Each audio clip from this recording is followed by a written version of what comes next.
Please welcome the man with more strings attached than Captain Scarlet, Craig Charles. Welcome to another special edition of Robot Wars.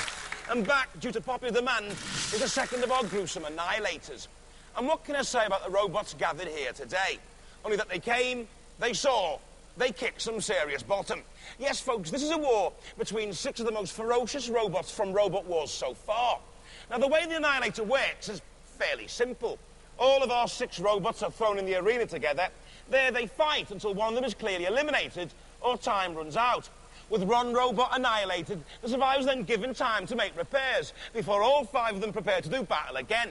It's 6 down to 5, down to 4, and so on, until 2 robotic hardnuts enter one decisive battle. This week, all of our robots are from the south, but these aren't no southern softies. Let's meet some mechanical muscle. Craig, all have fought in Robot Wars before. Spawn of Scudder, Onslaught, Behemoth. Look at Razor, well-fancied, strong, dangerous. Attila the Drum. And last but not least, Vercingetorix. Looking for a fight. Just about to go into the arena, we have our southern teams. Starting with Spawn of Scudder. Now, they are going to hypnotise you with their flashing blue lights, but they will do damage because they've got a pneumatic spike that comes at you at 120 miles an hour. Ouch. Behemoth costs $2.5 to make. They've got 40 stones worth of lift in that bucket there. Onslaught also have a lifter, but they could lift a couple of me. We won't say how much that is exactly. They're very proud because they've got the biggest motor on Robot Wars, but that's because it's from 1967. Attila the Drum, their strength is that they can't be tipped over. When the drum moves, you'll have a taste of that. Ouch. Razor have 9 tons worth of hydraulic piercing arm there, which is beautiful. It's an incredibly engineered machine. We look forward to seeing that get trashed. And last of all, Vercingetorix. This is beryllium carbonic alloy, which is what Buzz Lightyear's wings are made out of. I don't know how much good that will do you in the arena, boys. Oh, do a lot of good. Do a lot of good. They're confident. Now, they can lift a bus, apparently, and I think it's time for a pile-up. Well, I wouldn't get in the arena with any of that lot, let alone all of them. Yeah, it should be a masterclass in mayhem as we let the annihilation begin.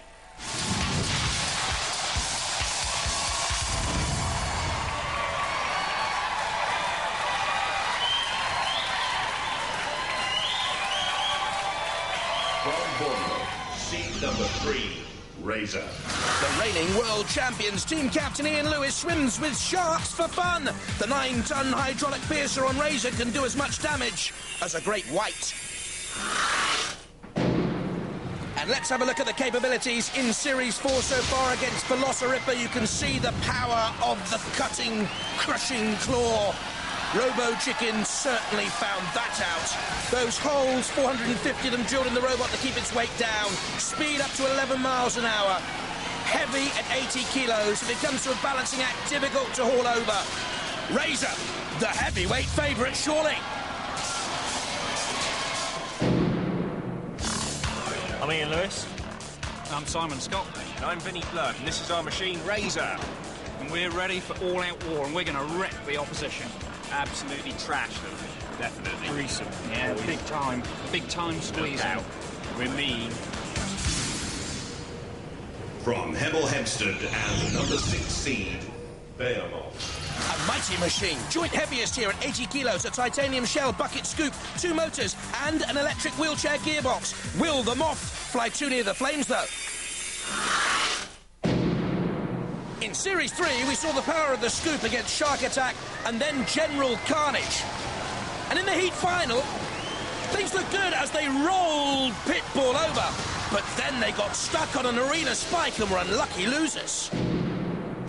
Hi, this is Team Behemoth, myself, Anthony Pritchard, Kane Aston, and Michael Pritchard, and this is our robot, Behemoth. We've got the power to lift them, push them, and we can self-dry them. Basically, we're going to flip them and kick them. From Southampton, Attila the Drum.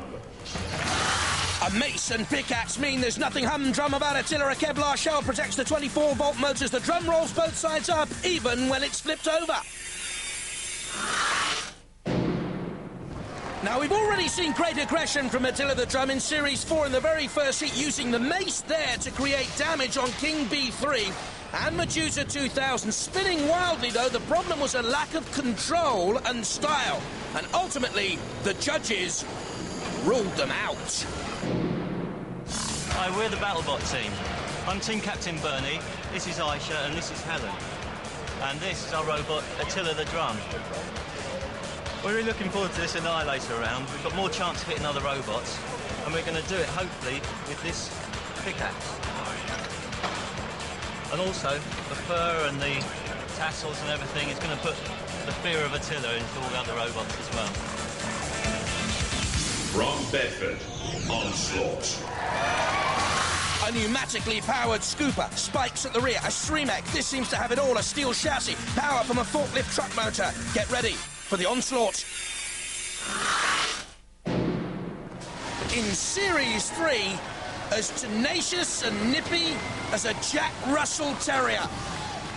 Constantly on the attack, worrying, gnawing, but then against the impressive beast of Bodmin and former champions themselves, Onslaught lacked A, the power, and then a self-righting mechanism when flipped. They're back with a 3-mech this time, and could do well in the Annihilator.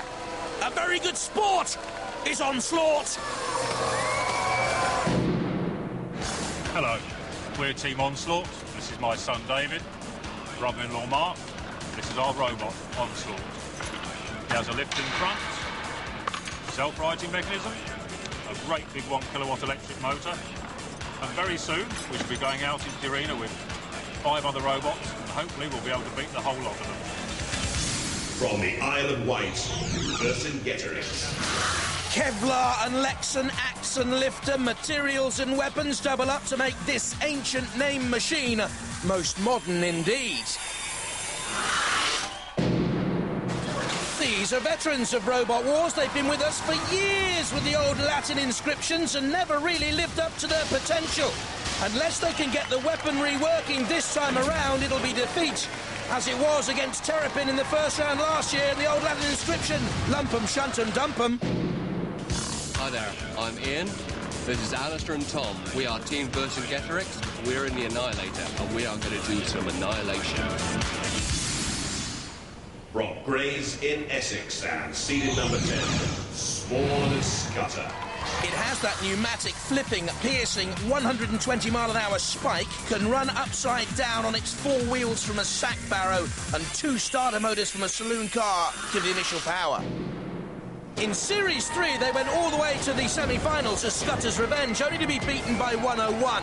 But earlier, they'd shown great tenacity in defeating Thermidor, up to 15 miles an hour around the arena floor, using 78.8 kilos of power and shove.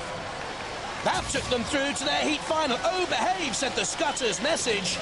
But Pussycat didn't. They used an illegal blade. It shattered, and Scutter's Revenge won. We're Team Spawn. This is Luke, Graham, and I'm Darren. And this is our robot Spawn. It's basically run by 2 V6 starter motors, which makes us probably the most powerful robot in the competition. We have a CO2-powered spike that comes out about 120 miles an hour with half a ton of force behind it.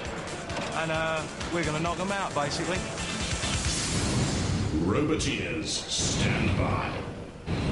Vercingetorix with the lifter there at the front, and Razor with the crusher, and Onslaught with the bucket scoop. And there on the left-hand side, the Vercingetorix team, Ian Gear with the beard, Razor in the middle, and young David Wood of Onslaught on the right.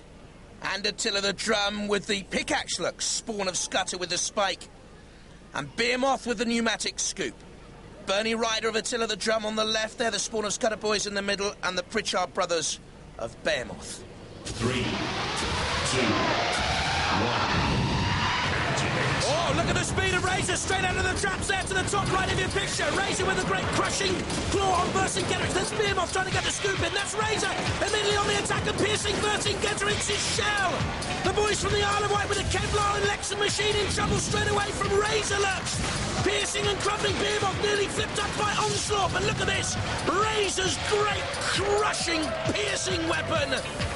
Crumpling down on Vercingetorix right from the start.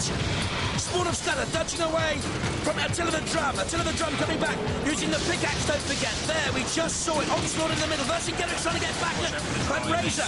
There we can see at the controls briefly the Razor boys. They're doing most of the attacking so far. Onslaught, though, bashing against Razor. Razor taking on poor old Vercingetorix again. Well, they picked on them right from the start. Of Behemoth coming in and lifting Razor up into the air. Onslaught trying to do the same with Vercingetorix, probably not having enough power. Spawn and Scudder, will we see the great piercing spike come out? They want them in the pit. Who's going in the pit? Attila the Drum in the top. No fear. Behemoth almost flipped up. Spawn and Scudder in the action again. Toppling Onslaught against the scoop of Behemoth. Look at this now. It was Onslaught on the attack, first of all, on Behemoth, but very nearly toppled in the end. There! Over goes Onslaught. Last time they didn't have a self-riding mechanism. They